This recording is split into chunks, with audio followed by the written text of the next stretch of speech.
आज सुबह से हम लोग एक ड्रामा, एक पिक्चर देख रहे हैं, भ्रष्टाचार का ड्रामा।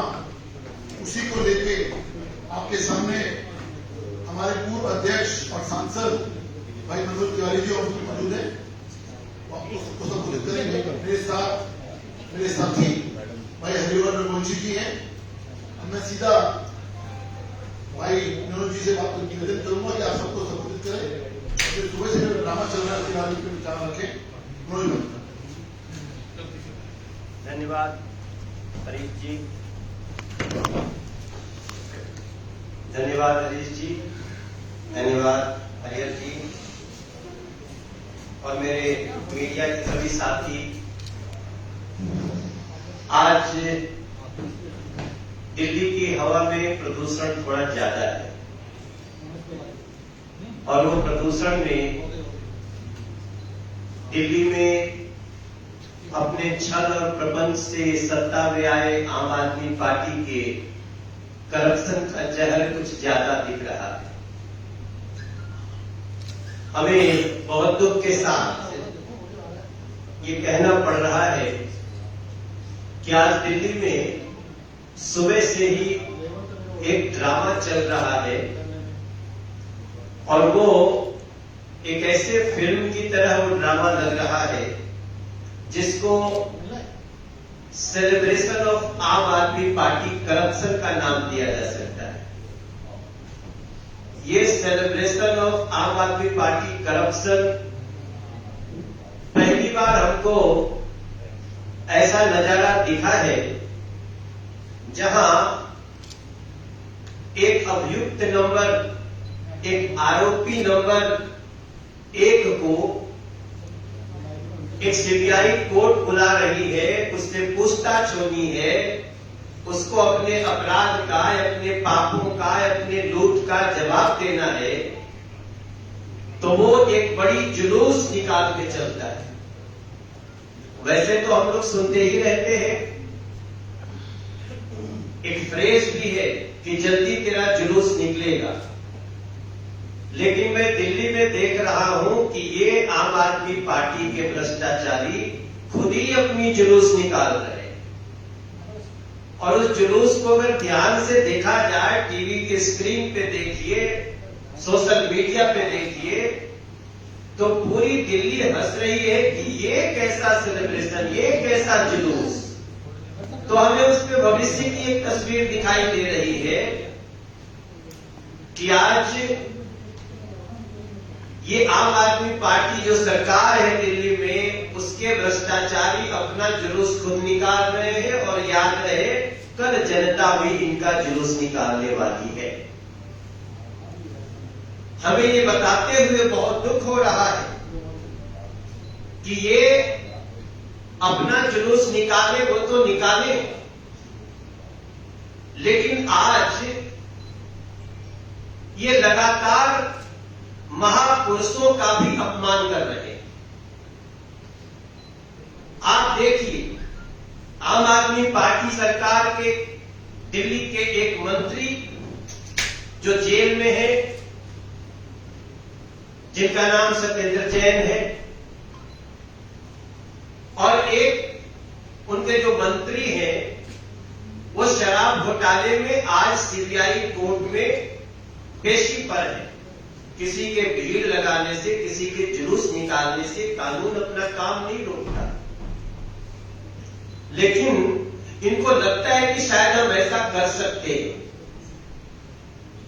और ये दोनों की तुलना उनके नेता अरविंद केजरीवाल किससे करते हैं? शहीद आजम भगत सिंह जी से करते हैं। अरविंद केजरीवाल शहीद आजम भगत सिंह जी की तुलना जेल में बंद भ्रष्टाचार के आरोप में एक मंत्री से करते हैं। अपने भ्रष्टाचार से लगातार कोर्ट में पेशी, लगातार जांच में फंसे हुए अपने एक मिनिस्टर से करते हैं। तब हमें कहना पड़ता है कि 2 नंबरी काम करने वाले लोग जो एक नंबर के एक्यूज्ड हैं, उनकी तुलना शहीद आजम भगत सिंह जी से करना, ये शहीद आजम भगत सिंह जी का तो अपमान है ही, ये देश की आजादी के उन तमाम महापुरुषों का भी अपमान है। और याद रखिए अरविंद केजरीवाल, याद रखिए मनीष सिसोदिया और सत्येंद्र जैन जैसे लोग, इसको दिल्ली भी याद रखेंगे और देश भी याद रखेगा, पंजाब भी याद रखेगा। जब इनको जाना है छानबीन पूछताछ के लिए, तो ये भाग करके जाते हैं गांधी जी की समाधि पे। मुझे हंसी आ रही है, जब 2 अक्टूबर आता है तो इनको गांधी जी की समाधि पे जाने का मौका नहीं होता है। जब 2 अक्टूबर को देश के सभी लोग, जिनका राजनीति से मतलब नहीं, वो भी राष्ट्रपिता महात्मा गांधी जी की फोटो लगा करके ही सही उनको श्रद्धांजलि अर्पित करते हैं। लेकिन उस दिन इन लोगों को मौका नहीं होता है कि हम जाकर के राजघाट समाधि पर खड़े हो। यहां माननीय एलजी को चिट्ठी लिखना पड़ता है और उनको याद दिलाना पड़ता है उनकी बेशर्मी का। और जब ये फंसते हैं अपने गुनाहों से, भ्रष्टाचार की दलदल में, तो गांधी जी की आड़ में पहुंच जाते हैं।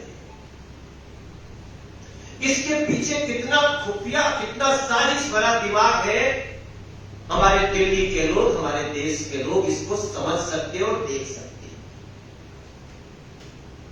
आपको बताते हुए मुझे बहुत दुख हो रहा है कि जो मूल प्रश्न है उसका जवाब नहीं दे रहे हैं। मूल प्रश्न क्या ऐसा है? मूल प्रश्न है कि ये शराब घोटाले में जो होलसेल है वो प्राइवेट हाथों में क्यों दे दिया सरकार से निकाल के? इस पे तो गिट्टी बन जाती है, चैनलों पे कोई उनका प्रवक्ता नहीं आता है, खाली कुर्सियां रखी रह जाती हैं। मूल प्रश्न दूसरा ये है कि प्राइवेट शराब दुकान जिसकी लॉटरी निकलनी थी, वो अपने दोस्त माफिया, शराब माफियाओं को दे दिया, इसका जवाब दीजिए। मूल प्रश्न तीसरा ये है कि 2% से 12% शराब का कमीशन बढ़ा दिया, इस पे तो बोलो सर, इस पे तो बोलो आप लोग, अरविंद केजरीवाल उनके गैंग के लोग। लेकिन इन मूल प्रश्नों पर उनका जवाब नहीं आता है। तब मुझे आपको बताना पड़ता है कि तमाम दस्तावेज, आरोपियों के स्टिंग सबके सामने, सबके मोबाइल में, और आते जा रहे, बढ़ते जा रहे स्टिंग। ये चीख चीख के कह रहे हैं कि मनीष सिसोदिया और अरविंद केजरीवाल ने इस शराब घोटाले में एक बड़ा माल खाया है। ये मनोज तिवारी केवल डीसी में नहीं कह रहा है, कोई भारतीय जनता पार्टी का व्यक्ति नहीं कह रहा है, कोई दिल्ली का प्रेमी सिर्फ नहीं कह रहा है, कोई दिल्ली का पुजारी सिर्फ ये बात नहीं कह रहा है। ये बात दस्तावेज कह रहे हैं, कागज कह रहे हैं, साक्ष्य कह रहे हैं, सबूत कह रहे हैं। ऐसी स्थिति में आज ये अपनी जुलूस निकालने, जनता भी जुलूस निकालने को तैयार है और जनता निकालेगी। इसलिए मुझे सुबह से केजरीवाल जी की हालत पे तरस आ रही है। ऐसा लगता है जैसे ट्विटरवे पे पालथी मार के बैठ गए, हट ही नहीं रहे, सारा काम धाम छोड़ के। लगता है एकदम सामने ही आज अपने सभी ट्विटर स्पेशलिस्ट जो इस तरह है सबको बैठाए, अब ये ट्वीट करो, अब ये ट्वीट करो, अब वो ट्वीट करो। अरे क्या ट्वीट करोगे अरविंद केजरीवाल जी? दिल्ली की जनता थूक रही है आपके इन भ्रष्टाचारियों के मुंह पे। हमारा पूरा विश्वास है कि जीत न्याय की होगी। हमारा पूरा विश्वास है कि जिन लोगों ने दिल्ली का इतना बड़ा विश्वास हासिल करने के बाद दिल्ली को शराब पिलाकर लूटने का काम किया है, उनको न तो दिल्ली की जनता माफ करेगी, न दिल्ली की महिलाएं माफ करेंगी, न दिल्ली की बहनें माफ करेंगी, न दिल्ली का युवा माफ करेगा, और न ही दिल्ली के हमारे बड़े बुजुर्ग माफ करेंगे। ये जितना जुलूस निकालना हो निकाल लो, हमें न्याय पे भरोसा है और न्याय जरूर होगा। इन लोगों को सजा भी जरूर मिलेगी, ऐसी हम सबकी भारतीय जनता पार्टी की अपनी कोशिश। मनोज जी, केजरीवाल ने कहा है गुजरात में कि मनीष को गिरफ्तार कर लिया, अब 8 तारीख में प्रतिक्रिया आएंगी गुजरात में बाकी के, वो 8 तारीख के बाद क्योंकि मनीष की पॉपुलैरिटी बढ़ रही थी और बीजेपी के नंबर्स कम हो रहे थे गुजरात में, इसलिए ऐसा किया जा रहा है। भाई गुजरात में तो इनकी पॉपुलैरिटी देखी हमने, गए तो थे, इतना टाइम तो था, खोज खोज के एक ऑटो वाला भैया मिला, उसके साथ खाना भी खाए, उसने कहा हम अपने संस्कार में खाना खिला दिए। फिर 5 दिन बाद जाके कहा मोदी जी कुछ धूर्त टाइप के लोग आए थे तो हम उन लोगों को खाना तो खिला दिए लेकिन हमको अच्छा नहीं लगा, अब हम क्या करें बताओ। हम भी गए थे ऑटो वालों से मिलने, तो इनका पहले भी टाइम था और बाद में भी टाइम होगा। ये उत्तराखंड भी गए थे, ये गोवा भी गए थे, ये उत्तर प्रदेश भी गए थे, कहां नहीं गए थे, हर जगह अपनी अपनी जमानतें जब्त करा बैठे। हमें उससे कोई दिक्कत नहीं, हम तो चाहते हैं चुनाव लोकतंत्र के उत्सव में सब भाग ले। अरविंद केजरीवाल जी आइए, अभी आपका हर जगह सेवा करने को जनता तैयार है। मोहित, थैंक्स। मनोज जी, सवाल यही है कि जब से आपने भी काफी दिनों से प्रेस कॉन्फ्रेंस कर रहे हैं, जब भी बीजेपी प्रेस कॉन्फ्रेंस करती है स्पेसिफिक सवाल पूछती है एक्साइज पॉलिसी पे, तो आम आदमी पार्टी की भी तरफ से कहा जाता है कि एजेंसीज हमारे खिलाफ इस्तेमाल करी जा रही है क्योंकि हम गुजरात में ग्राउंड बना रहे हैं। और अभी भी उनका स्टैंडर्ड रिप्लाई यही है कि मनीष सिसोदिया को गुजरात में प्रचार करने से रोका जा रहा है, इसीलिए उनको ये जो है आज बुलाया गया। वो ये तक कह रहे हैं कि आज शायद उन्हें गिरफ्तार भी किया जा रहा है। तो स्पेसिफिक सवालों का जवाब नहीं है, लेकिन सिर्फ गुजरात इलेक्शंस को लेके और एजुकेशन को लेके उनका जो है वो आ रहे हैं, डिफेंस आ रहे हैं, क्या कहेंगे? देखिए, उनका जो ज्योतिष विद्या है वो तो हमारे पास नहीं है। अरविंद केजरीवाल जी दूर तक देख लेते हैं कौन गिरफ्तार कब होने वाला है। शायद उनको उनके पापों की ज्यादा जानकारी होगी, हमें नहीं पता है कब कौन गिरफ्तार होगा, कब कौन छूटेगा। हमें इतना विश्वास है न्याय की जीत होगी। और बाकी उनकी जितनी बातें हैं, बेचारी पॉलिटिक्स से हम क्या कर सकते हैं, उनको जो कहना है कहेंगे ही, लेकिन इन बातों में कोई आधार नहीं है। हमें न्याय पे भरोसा है। पंकज गोयल, सर, गुजरात चुनाव अभी अनाउंस नहीं हुए हैं, उन्होंने 8 दिसंबर को परिणाम की घोषणा कर दी है, इससे क्या कहना है आपका? ज्योतिष विद्या तो कहे उनकी ज्योतिष विद्या, उनका बस उनको तो मुख्यमंत्री भी बना चुके थे उत्तराखंड में, गोवा में, उत्तर प्रदेश में, सब जगह बना चुके थे। तो उसको उनकी ज्योतिष विद्या को प्रणाम है, हमें न्याय पे भरोसा है। धन्यवाद, बहुत बहुत। एक मिनट।